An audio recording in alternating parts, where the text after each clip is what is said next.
Muy buenos días a todos, bienvenidos a nuestro canal de aprendizaje a distancia. El día de hoy, en nuestro curso de Física 2, analizaremos las características de los circuitos paralelos mediante un ejemplo.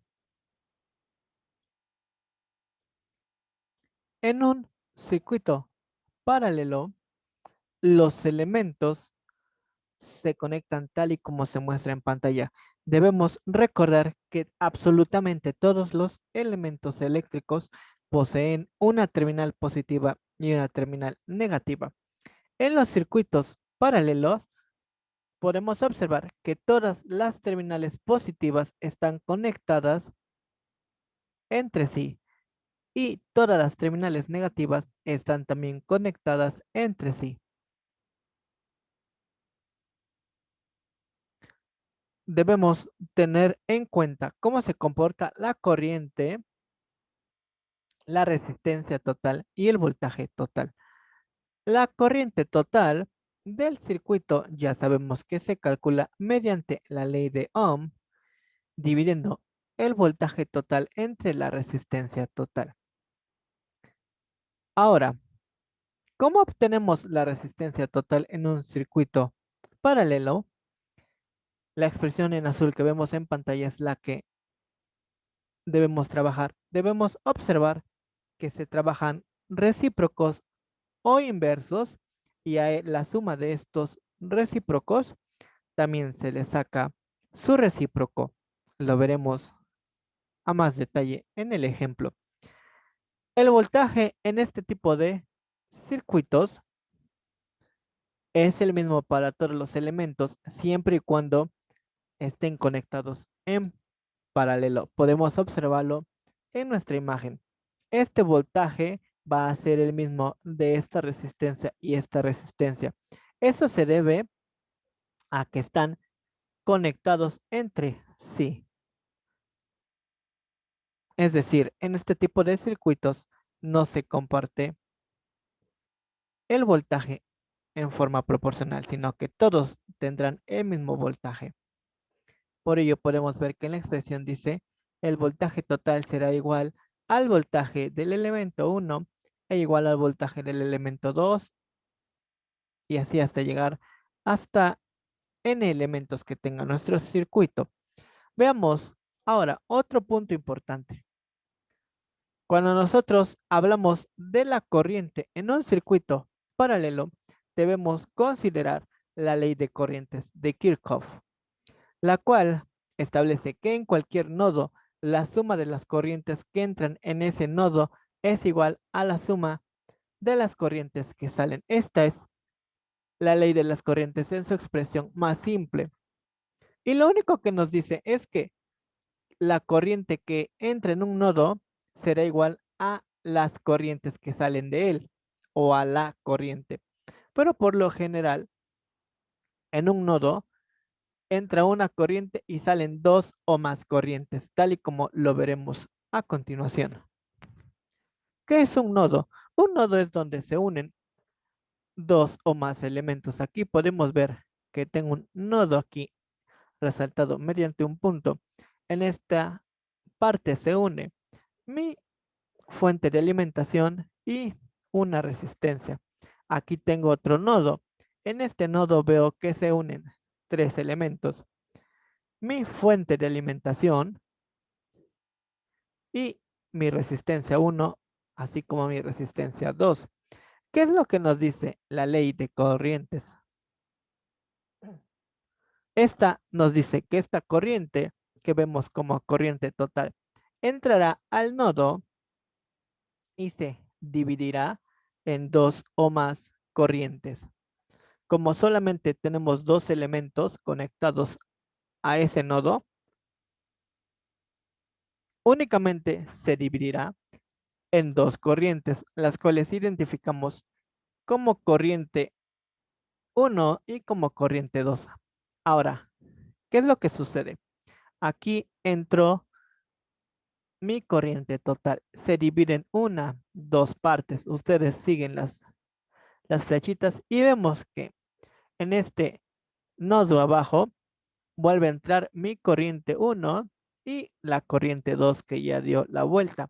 Ahora, estas dos se juntan y nuevamente me darán como suma mi corriente total. Entonces, nosotros podemos analizar esta característica de los circuitos paralelos y lo vemos aquí abajo. De hecho, es un poco más sencillo analizarlo como una malla. Vemos que entra una corriente que se divide en dos y que estas dos corrientes se vuelven a juntar y vuelve a salir mi corriente total. Veamos esto en un ejemplo. El ejemplo establece esto. Determine el voltaje, la corriente y la resistencia de cada uno de los elementos del siguiente circuito. Si el voltaje de alimentación es de 100 volts y sabemos que la resistencia 1 vale 10 ohms, la resistencia 2 vale 20 ohms y la resistencia 3 también vale 20 ohms. Nuestro circuito lo observamos a mano izquierda. Tenemos nuestra fuente de alimentación, una, dos y tres resistencias. Tal y como se dijo en una diapositiva anterior, la resistencia total la calcularemos mediante esta expresión de los recíprocos. Tendremos 1 sobre el valor de R1 más 1 sobre el valor de R2 más 1 sobre el valor de R3, así hasta llegar a todas las resistencias que tengamos. Nosotros solo tenemos tres resistencias, por lo tanto, el valor de estas tres resistencias serán 10, 20 y 20, obteniendo 1 sobre la suma de 1 sobre 10 más 1 sobre 20 más 1 sobre 20, o lo que es igual a un décimo más un veinteavo más un veinteavo. Hay diferentes formas de resolver esto. Hay quienes prefieren convertirlos a cantidades con punto decimal, pero lo recomendable es trabajarlo como fracciones. Sabemos que trabajándolo como fracciones y al observar que tenemos diferentes denominadores, deberemos de sacar el mínimo común múltiplo de estas cantidades, el cual será 20. De ahí vemos que es 20 entre 10 nos va a dar a 2. 2 por 1 de arriba me va a dar 2. Paso con el siguiente elemento y divido. 20 entre 20 me va a dar a 1 por 1 es el siguiente 1 que sigue. Después 20 entre 20, 1 por 1 me da otro 1. Realizo las operaciones y me doy cuenta que 2 más 1 son 3, más 1 son 4. Entonces, esta expresión que se veía confusa, ahora obtendré 1 sobre 4 veinteavos. Aplicamos características de fracciones complejas y observamos que el 20 pasa hacia arriba, obteniendo como resultado 20 cuartos o 20 entre 4, con lo cual la resistencia total serán 5 ohms. A partir de ello podemos calcular la corriente total, la cual serán 100 volts sobre 5 ohms, dándonos un total de 20 amperes. ¿Por qué es importante obtener estos valores para analizar el comportamiento de los elementos? Bien, la otra característica importante de recordar es que los voltajes serán los mismos, es decir, el voltaje total será el mismo de mi voltaje de mi resistencia 1 y el mismo para el voltaje de mi resistencia 2. Asimismo, es igual para el voltaje de mi resistencia 3. Es decir, R1, R2 y R3 tendrán un voltaje de 100 volts. Nosotros podemos representar la información en esta tabla aquí. Mi resistencia 1 tiene un valor de 10 ohms, tiene un voltaje de 100 volts. Podemos calcular su corriente mediante ley de Ohm y observamos que tendremos 100 entre 10, lo cual nos da 10 amperes. En la resistencia 2 tendré un valor de 20 ohms y un voltaje de 100 volts. Calculando la corriente observaremos que tendremos 5 amperes.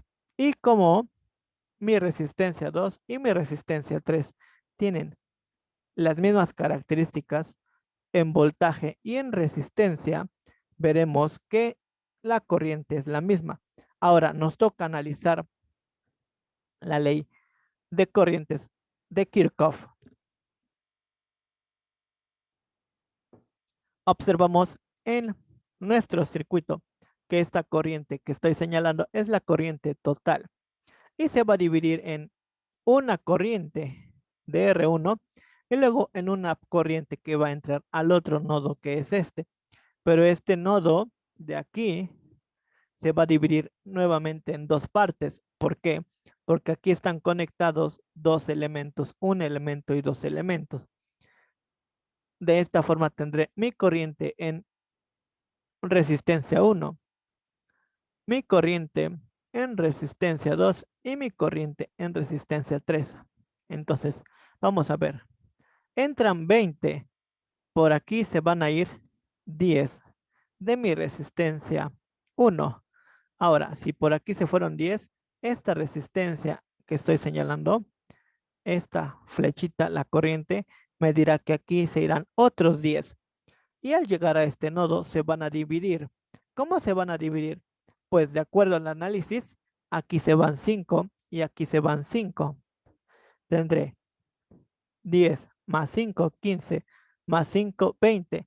Y luego todas ellas convergen en un punto en los puntos de abajo, en los nodos, y vuelvo a tener los 20. Haciendo la suma 10 más 5, 15, más 5, 20. De esta forma, toda la corriente que circula en general en todo el circuito serán los 20 amperes. Lo diferente es la corriente de cada una de las resistencias. Cuando nosotros analizamos este tipo de circuitos, es muy sencillo. Se llega a complicar cuando ya tenemos circuitos mixtos, ya que debemos de analizar las características de cada uno de los elementos. Pero siguiendo estas operaciones que se realizaron, es muy fácil predecir y calcular los valores de todos los elementos. Con esto terminamos nuestra clase del día de hoy. No olviden darle like y suscribirse al canal. Gracias. Hasta luego.